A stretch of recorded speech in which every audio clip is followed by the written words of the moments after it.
चीन और लोकतंत्र एक दूसरे के विपरीतार्थक हैं। एक की मौजूदगी में दूसरा नहीं रह सकता। चीन के सत्तावादी शासन को अगर किसी से सबसे अधिक भय है तो वो है लोकतंत्र।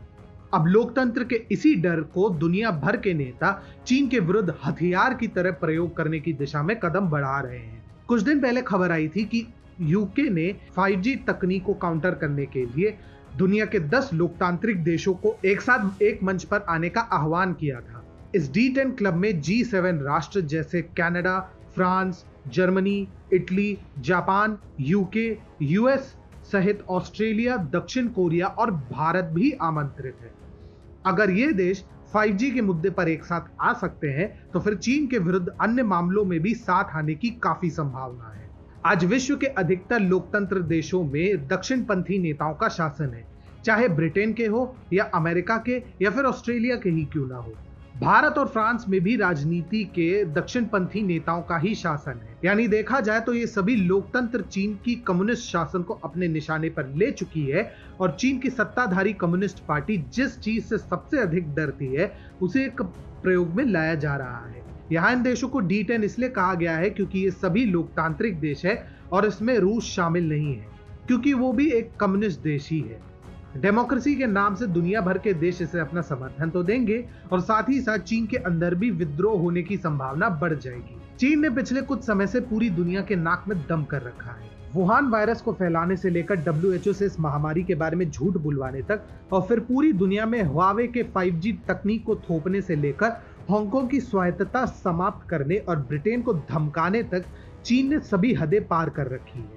यही नहीं, भारत के साथ बॉर्डर विवाद को भी अभी ही बढ़ा दिया गया है और ऑस्ट्रेलिया पर तो इस कम्युनिस्ट देश ने आर्थिक पाबंदी लगाने तक की धमकी दी है और साथ ही साथ इंपोर्ट ड्यूटी भी बढ़ा दी है।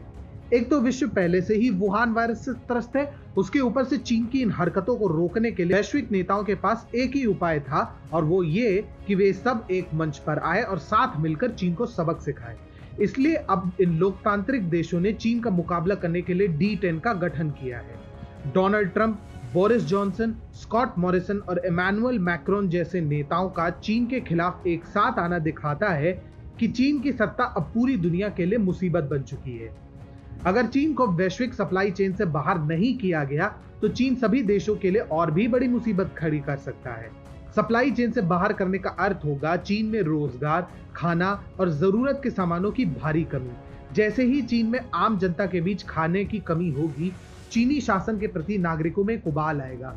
चीन के बहिष्कार से वहां की अर्थव्यवस्था तबाही का सामना करेगी, जिससे चीन में आर्थिक खाई और बढ़ेगी और इसके साथ ही चीन की आर्थिक तरक्की और कम्युनिस्ट विचारधारा की नीतियों की पोल खुल जाएगी। इसके बाद लोग लोकतंत्र की मांग करने के लिए सड़कों पर उतर सकते हैं। इस क्रांति में सिर्फ जनता ही नहीं होगी, बल्कि इसमें चीन कम्युनिस्ट पार्टी के वे नेता भी शामिल हो सकते हैं जो जिनपिंग के विरुद्ध बगावत का अवसर तलाश रहे हैं। चीन लोकतंत्र की क्रांति से कितना डरता है ये 4 जून 1989 को बीजिंग के थियानमेन चौक पर हजारों लोकतंत्र समर्थक छात्रों के टैंक से मरवाने की खबर से स्पष्ट पता चलता है।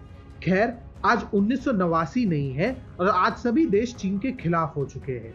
यही मौका होगा जब सत्ता में बदलाव आए और इस देश में दशकों से चले आ रहे कम्युनिस्ट शासन का अंत हो। जैसे ही इस देश में लोकतंत्र की बहाली होगी, दुनिया में शांति का माहौल आएगा। विश्व के नेताओं को अब समझ आ गया है कि बिना लोकतंत्र के चीन में कुछ नहीं हो सकता। इसलिए वे अब इसी लोकतंत्र को चीन के विरुद्ध हथियार की तरह इस्तेमाल करना चाहते हैं। ऑस्ट्रेलिया, भारत, अमेरिका और यूके जैसे लोकतांत्रिक देशों के एक साथ आने से चीन की लंका लगनी तय है।